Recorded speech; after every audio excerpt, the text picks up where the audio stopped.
Rahul and Priya run a small grocery store.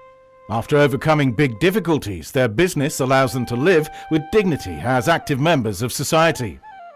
Hanama is a 12-year-old girl. Her mother, who suffers from HIV/AIDS, is single and begs for a living in a temple. One day, one of the Franciscan Sisters saw Hanama on the street and found a white spot on her face. After a few months of treatment against leprosy, she began to study. She aims to be a nurse or a social worker to help people like her mother. Jayashri is 8 years old. Her father suffers from leprosy. When her mother found out about her husband's disease, she set herself on fire in front of their children. This affected Jayashri greatly, but with time she's managed to overcome it. The project provides her with psychological help and is covering the costs of her studies.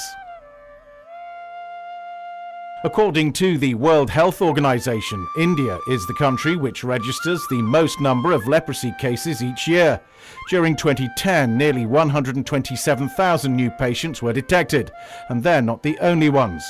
There are many more cases hidden for a number of reasons. For example, many tribal communities only accept natural medicine. There are also wide areas of difficult access in mountains and forests, and many other people try to hide their illness because they fear social rejection.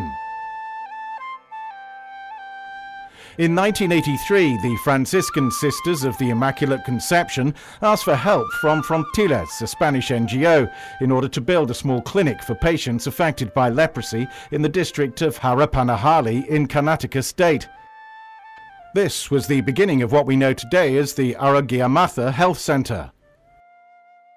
It was a proposal brought to Franciscans because we have experience working in Fontilles, and we have studied the project 1990 and 91 we have sent proposal to Fontilles here in Spain, and they have agreed to collaborate with us. And it was their first international project also. 92-93 Fontilles has built a dispensary for the dressings and all. Ever since we are working in the curing the ulcers of the patients, admitting them, health education part of it, and socio-economical rehabilitation. From 2009, with help from Fundación Mainel, and in 2011 together with Arcelor Mittal, the work has been extended to attend to other health needs in the region, always paying particular attention to leprosy. The centre focuses on education, prevention and rehabilitation, bearing in mind that it's impossible to eradicate the disease unless due attention is paid to the causes that generate it. There is a very good treatment now, MDT and all the things, and very fast it can be cured. But it is also our people where we are localized are very, very simple people and very, very backward mentality. They don't care when they get fever, unless and until it is very serious. For minor illness, they don't care because they are okay. They treat with home things and all. Since leprosy is not a painful disease, they do ignore. And also in that area, there is a lot of dermatology problems, and they think it is one among that dermatology problem. They don't seek leprosy separate. They don't see. There are so many few people, they come volunteer telling that what is this patch, is it, because we do conduct health camps, and that time they come, and of course with the deformity and all, it is already too late. It is impossible to ignore the strong social rejection against patients.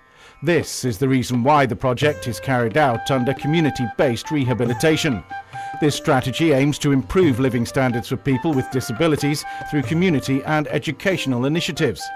This means that local resources are used to support the rehabilitation of the disabled individuals in their own environment.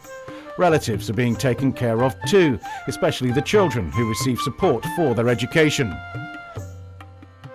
The AHC provides all rehabilitation and education services usually needed by patients of leprosy.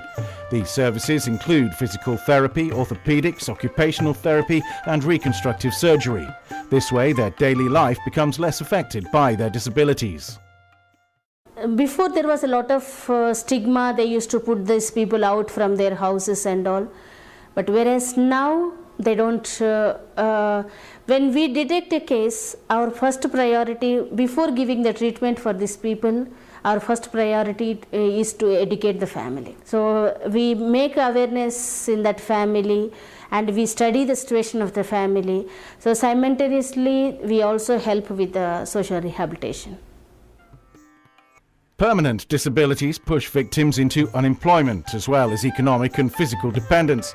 Furthermore, in most cases, this leads to a process of social exclusion and poverty. A healed individual is assisted to return to his or her position in the family and in the community by means of education and socio-economic rehabilitation. Opportunities are created to help people to find employment, to contribute to family income, and to live with dignity as useful and self-sufficient members of the community. Job is a question mark because basically they are not educated. Education is very low and they are not competent people technically. Socio-economically, so we have to help them in their own financial situation.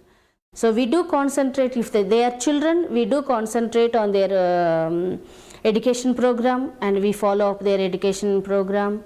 And we support them giving the books, giving the uniforms and all those things. And we see to it they continue the education. Besides supporting the education of the patient's children, the sisters also own a residence for sick girls and boys who receive treatment. For these children, the sisters act as legal tutors.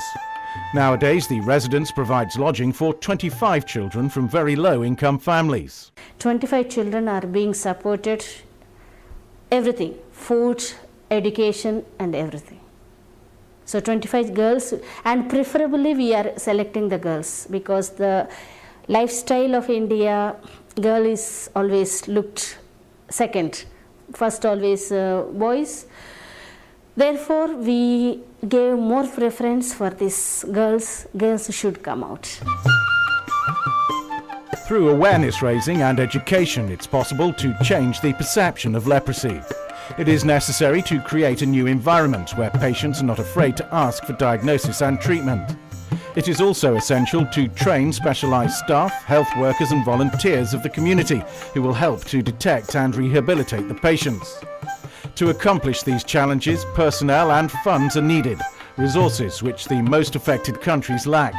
This is why the collaboration of international organisations is so necessary, as is the commitment of everyone in order to achieve leprosy eradication. I think my people would say, because I have been there for so many years working in these people, my people only have a smile and say thank you. There because they need some support. It is socially they are very much deprived of the people and they need some accompaniment. All these people they know that when they come to Harapanahalli institution they are accompanied. So not only with the health problems, psychologically they are accompanied with various things. So they are accompanied with so many things. So that they only can say, thank you, you have brought some life to us. Your sacrifice is a smile for somebody else.